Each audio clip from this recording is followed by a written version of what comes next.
Hey guys, welcome back to Mr. Marlowe's 6th grade math class.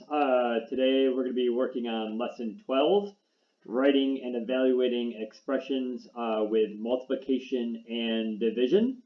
My target for today is, I have two of them. I can develop expressions involving multiplication and division from real world problems.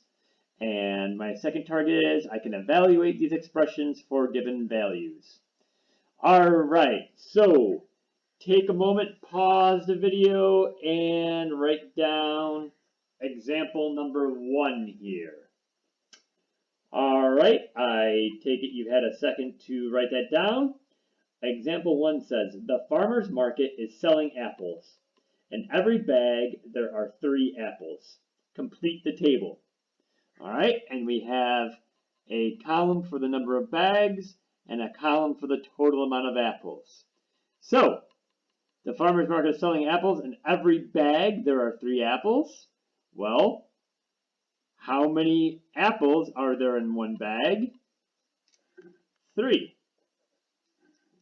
And if there are 3 apples in one bag, how many are in 2?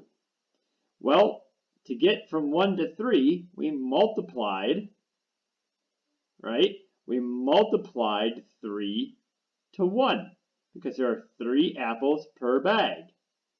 If we multiply 3 to 2, right, so 3 apples, 2 bags, 2 bags times 3 apples, it's going to be 6. If we have 3 bags of apples containing 3 apples each, that's going to be 9.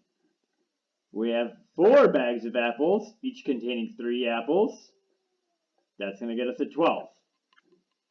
Okay, we're going to leave this last one for just a moment. I'm going to come back to this in a second. It says B. You guys were like, what's B doing there? All right, number 2 says, what if I bought some other number of bags? If I told you the amount of bags, could you calculate the amount of apples? Sure, right? I hope we could. There's a couple of different ways we could do that. If we didn't know anything about writing expressions at all, right, we could skip count. We could skip count by 3s. So if I said, how many apples are in 6 bags? Well, we could just skip count. 3, 6, 9, 12, 15, 18. Right? And 6 times 3 is 18. So we can be pretty sure that we're correct there. Okay? So,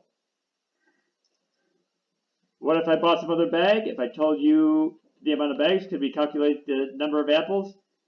Yes. Okay? And we could write down, we could multiply the number of bags to find the total number of apples. So, multiply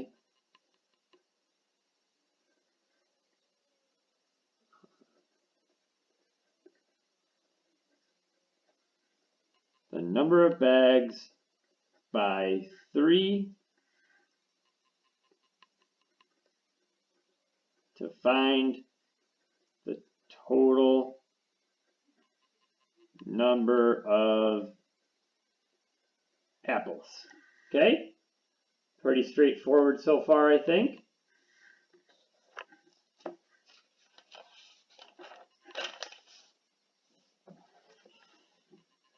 Number 3. Let me just look more like a B. That's supposed to be a B. Number 3 says, what if I bought B bags of apples? Can we write an expression in the table? So we're going to go back to the table. Can we write an expression in the table that describes the total number of apples? Well, yeah, we just said to find the total number of apples, we just have to multiply 3 to the total number of bags. And here, we're saying that we're going to represent the number of bags by the variable b, right? So if I just said 3 times the number of bags, that would give us the total number of apples. right? Or we could write even total apples equals 3 times B. Now remember, there's a bunch of different ways that we can write multiplication. I'm rarely going to use this old school multiplication symbol to describe multiplication any longer. So let me show you a couple other ways we could write that. We could write it 3 dot B, that dot also stands for multiplication. We could write 3B like that. But the one that I'm going to use in this case, because it's most efficient, is I'm going to write 3B. Remember, when you have a variable next to a number like this, it means that variable is being multiplied by the number out front, okay? It's called a coefficient, by the way. All right. The number out front is called a coefficient. So 3 is the coefficient of this term. All right, number 4 says, what if the market had 25 bags of apples to sell? How many apples is that in all? Well, let's go back and use this term, or use this expression that we just created, 3b. Okay, what if the market had 25 bags of apples to sell? How many bags of apples is that in all? Well, the amount of apples is equal to 3 times b. And they're saying they have 25 bags. Put a box or a circle around that. And it's asking us, how many apples is that in all? Well, using our expression, now it's an equation, using our equation here, I could say the amount of apples is equal to 3 times 25. Okay? And 3 times 25 is what? 3 times 25 is 75. So, if the market had 25 bags of apples, right, that's 75 apples in all. Number 4 says, if a truck arrived that had some number A, so our number is going to be represented by the variable A. If a truck arrived that had some number A, more apples on it, then how many bags would the clerks use to bag up the apples? So I want you to take a moment and think about that, okay?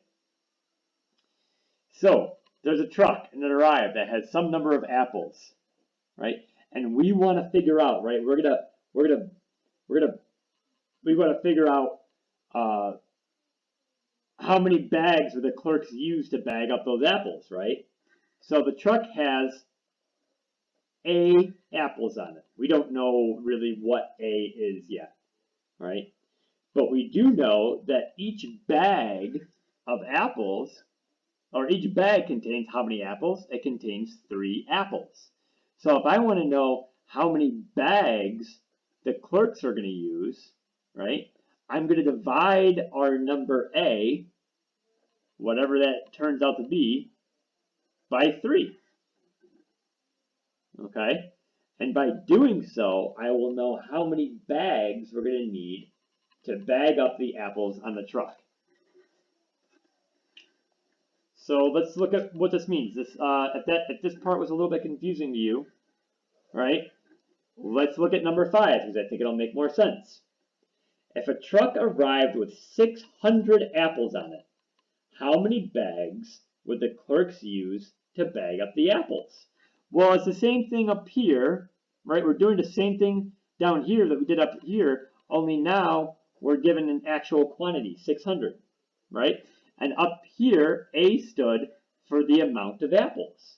So instead of A, I'm going to write our amount of apples, which is 600. And if each bag, because we're asking how many bags, right? If each bag holds 3 apples, and there's 600 apples, well, you know what I can do?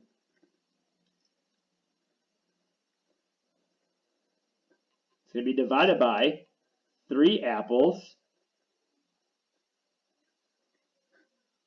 per bag. Okay? Now, if I